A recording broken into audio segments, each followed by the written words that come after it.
Bonjour à toutes et à tous, ici Steven et aujourd'hui je vous présente le Twixidia Image Grabber qui va vous permettre de récupérer par exemple toutes les photos qui se trouvent sur une page internet. Moi vous voyez que j'ai récupéré celles qui se trouvent sur la page d'accueil de Google.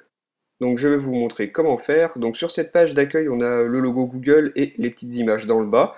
Vous bougez un peu la page et vous avez un bouton Grab Image qui apparaît, vous appuyez dessus, vous avez une nouvelle fenêtre comme ça qui va se trouver à votre écran. Là vous pouvez faire défiler les images, ce sont toutes celles de la page internet.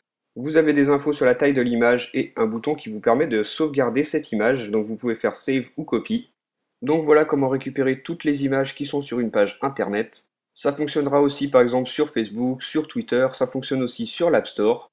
La technique c'est exactement la même que pour la page d'accueil de Google comme je vous ai montré tout à l'heure. Vous faites juste un petit peu glisser la page sur laquelle vous voulez récupérer les images, vous appuyez sur Grab Image, et là vous vous retrouvez avec toutes les images qui se trouvent sur la page sur laquelle vous avez appuyé sur le bouton Grab Image.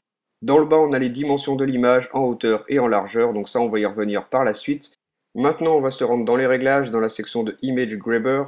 On commence par mettre le tweak à Enable pour qu'il soit actif, et un peu plus dans le bas ici, on va pouvoir régler la dimension des images que l'on veut capturer, donc les images qu'on veut récupérer.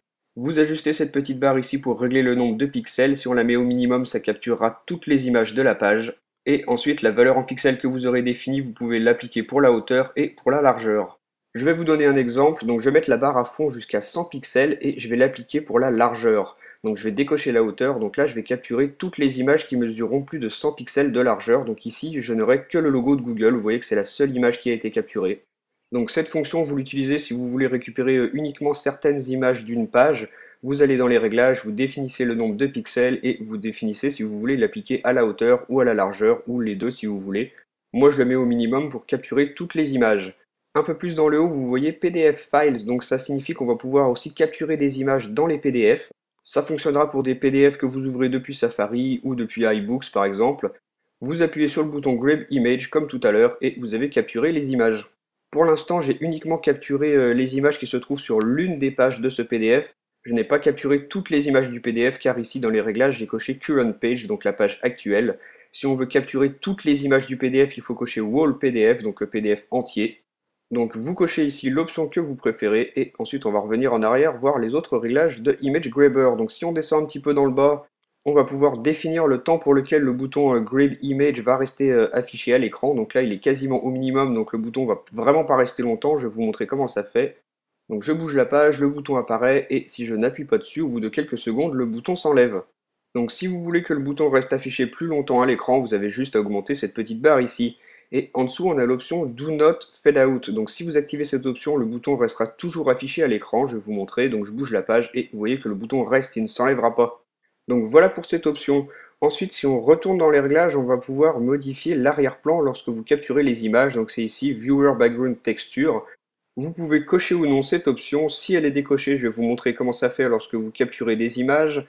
Donc vous avez un fond qui est comme ça, un peu gris. Si vous retournez dans les réglages et que vous activez cette option et que vous retournez dans Safari par exemple pour capturer des images, le fond va changer, vous voyez qu'il est maintenant gris et blanc avec des petits carreaux. Ce fond, vous pouvez aussi modifier son contraste lorsque vous l'avez activé, donc c'est avec cette petite barre ici dans le bas. Si on le met au minimum, le fond sera quasiment noir, je vais vous montrer. Voilà, vous voyez comment ça fait.